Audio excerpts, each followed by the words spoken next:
ان کا رتبہ ہے سوا، ان کی سوا مشکل۔ تو ہم کسٹوڈین ہیں اس ڈیوائن میسج کے، گائیڈنس کے، رحمت للعالمین کی رحمت للعالمینی صلی اللہ علیہ وسلم، اس کے امین ہم ہیں۔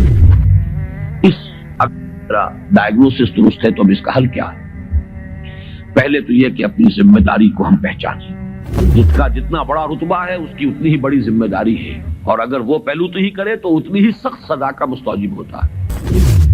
آج جو علم کلام ہے وہ چاہیے جو سائنٹیفک ڈیٹا جو انسان نے کلیکٹ کیا ہے اس کے ساتھ صحیح ربط و تعلق قائم کرے قرآن مجید کا اور اس کی دی ہوئی تعلیمات کا۔ ہم تو خلافت راشدہ کے خاتمے کے بعد پھر الوہیت کی دامن میں آ گئے تھے، وہی بادشاہی، وہی عیش، وہی محل، بغداد کے محل اور بغداد کی راتیں۔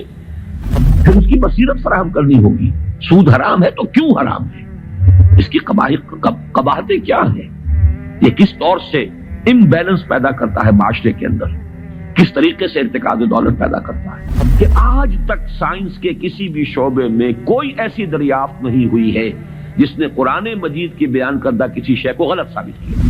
مصلحت نیست کہ از پردہ بروں آید راز، لیکن یہ کہ یہ جان لیجئے کہ یہ جو کچھ بھی ہمارے ساتھ ہو رہا ہے اس میں ایک تو وہ ہمارا جرم، ہم نے اس علم کا دروازہ بند کیا، اپنے تصورات کو محدود کیا، دین کو مذہب بنایا، علم کو صرف علم دین تک محدود کیا، اس کو ہم نے گویا کہ سیکولر علم قرار دے کر اپنے دینی تصورات سے خارج کیا۔ یہ ہماری غلطی، اور اس سے بڑا جرم یہ کہ اس آسمانی ہدایت کے بھی ہم کسٹوڈین تھے پہنچانے کے لیے، اور ہم نے یہ کہ خود اس کو پیٹھ دکھائی، خود اس کو اپنا امام نہیں بنایا، خود اس کو اپنا رہنما نہیں بنایا، اور دوسروں تک پہنچانے کا تو کوئی سروکار ہی نہیں، سوال ہی نہیں۔ اس اگر ڈائگنوسس درست ہے تو اب اس کا حل کیا ہے؟ پہلے تو یہ کہ اپنی ذمہ داری کو ہم پہچانیں۔ ظاہر بات ہے کہ ذمہ داری جتنا بڑا رتبہ ہے اس کی اتنی ہی بڑی ذمہ داری ہے، اور اگر وہ پہلو تو ہی کرے تو اتنی ہی سخت سزا کا مستوجب ہوتا ہے۔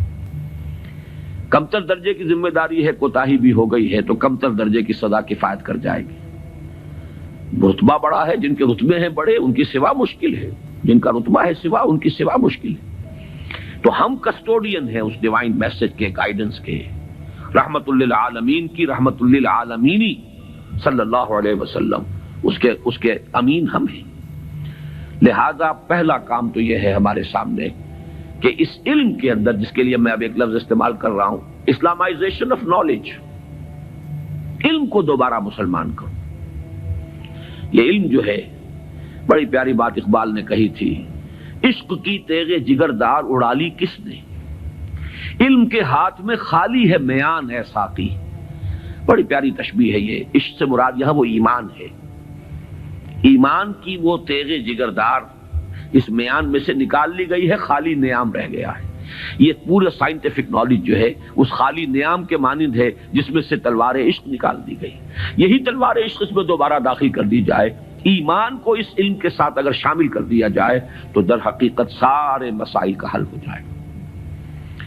تو پہلا کرنے کا کام یہ ہے کہ وہ فلسفہ، وہ حکمت، وہ علم جو انسان نے اپنی سورسز کے ذریعے سے حاصل کیا، اس کا صحیح ربط اور تعلق قائم کیا جائے اس علم سے جو وحی کے ذریعے سے انسان تک پہنچا۔ ان کے آپس میں ریکنسائل کرنا، ان کے فصل اور بود کو دور کرنا، اور اس میں قرآن کا دعویٰ ہے۔ اور جو تھوڑی سی بھی واقفیت رکھتے ہیں، واقعہ یہ ہے مورس بکائی نے پوری کتاب لکھ دی کہ آج تک سائنس کے کسی بھی شعبے میں کوئی ایسی دریافت نہیں ہوئی ہے جس نے قرآن مجید کی بیان کردہ کسی شے کو غلط ثابت کیا ہو۔ یہ ایک بہت بڑا معجزہ ہے۔ جیسے قرآن کے اعجاز کا اس وقت سب سے بڑا مظہر کیا تھا کہ تمہارے ہاں بڑے سے بڑے فصیح اور بلیغ اور بڑے بڑے خطیب اور شاعر موجود ہیں، اس قرآن جیسا کلام مضمون کر کے لے آؤ۔ اگر تمہارا خیال ہے کہ یہ اللہ کا کلام نہیں، محمد کا اپنا کمپوزڈ کلام ہے، تو لے آؤ، فاتو بسورۃ من مثلی۔ اور کوئی جھوٹ موٹ کو بھی کوئی جرت نہیں کر سکا، اتنی ان کے اندر کم سے کم شرافت تھی، کوئی جھوٹ موٹ کو بھی سامنے نہیں آیا کہ کہتا کہ یہ ہے، میں کلیم کرتا ہوں کہ یہ قرآن جیسا ہے۔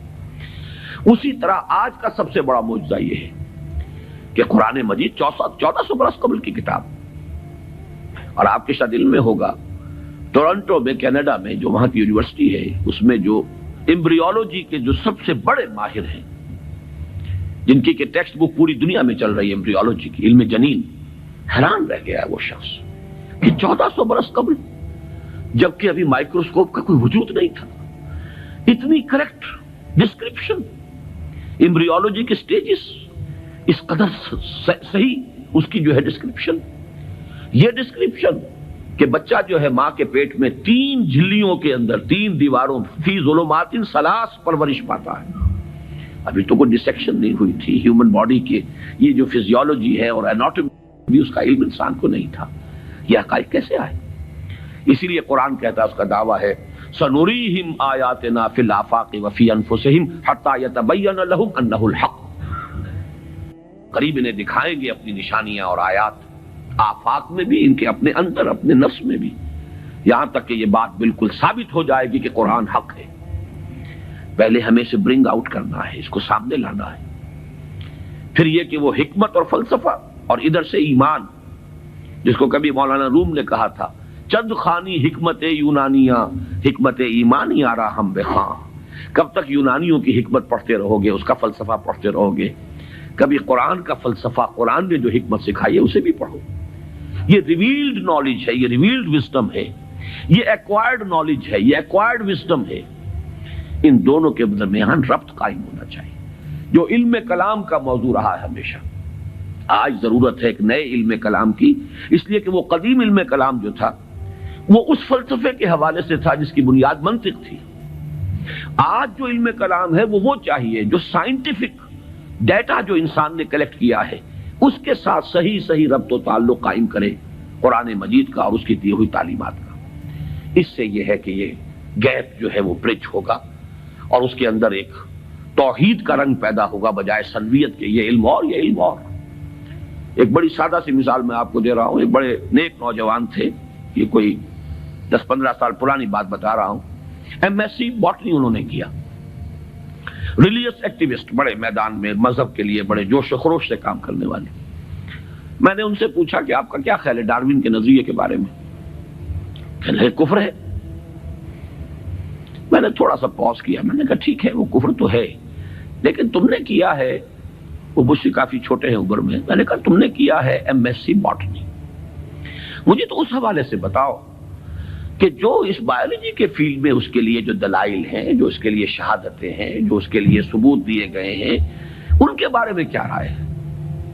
تو بلیو می ان کا جواب یہ تھا وہ تو بہت کنونسنگ ہے۔ یہ ہے وہ سپلٹ پرسنالٹی، ایک شے جو بڑی کنونسنگ ہے، MSc باٹنی کی ہے، اس میں جو کچھ پڑھا ہے اس کی روح سے وہ سمجھ رہے ہیں کہ ڈاروین کا نظریہ ارتقاء بڑا کنونسنگ، اس کے لیے مواد موجود ہے، دلائل ہیں، شواہد ہیں، لیکن ہے کفر۔ یہ سپلٹ پرسنالٹی، دماغ کے ایک گوشے میں ایک چیز ہے، دوسرے گوشے میں دوسری چیز ہے۔ یہ سپلٹ پرسنالٹی اس دنیا میں کوئی کام نہیں کر سکتی۔ کمپوزڈ پرسنالٹیز، ایک وحدت جس کو کہا ہے قرآن نے علی وجہ البصیرت قل ھذہ سبیلی ادعو الی اللہ علی بصیرۃ انا ومن اتبعنی، اے نبی کہہ دو یہ میرا راستہ ہے، میں اللہ کی طرف بلا رہا ہوں، تو اندھیرے میں ٹامک ٹوئیاں نہیں مار رہا ہوں، علی وجہ البصیرت، نہ صرف میں بلکہ میرے ساتھی جو میرا اتباع کر رہے ہیں وہ بھی دونوں آنکھوں سے راستہ دیکھ کر چل رہے ہیں اور بلا رہے ہیں اگر اس راستے کی طرف تو علی وجہ البصیرت بلا رہے ہیں۔ پہلا تو یہ پرابلم ہے ہمارا اور یہ بہت بڑا چیلنج ہے۔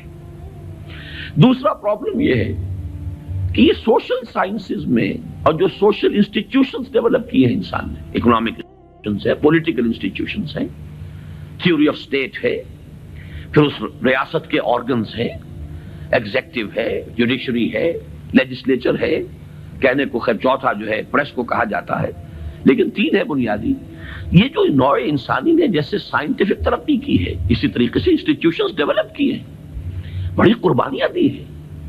ہم تو خلافت راشدہ کے خاتمے کے بعد پھر ملوکیت کے دامن میں آ گئے تھے، وہی بادشاہی، وہی عیش، وہی محل، بغداد کے محل اور بغداد کی راتیں، وہ جو الف لیلہ، 1000 نائٹس آف بغداد، وہ جو کچھ ہوتا رہا ہے وہ ہمیں معلوم۔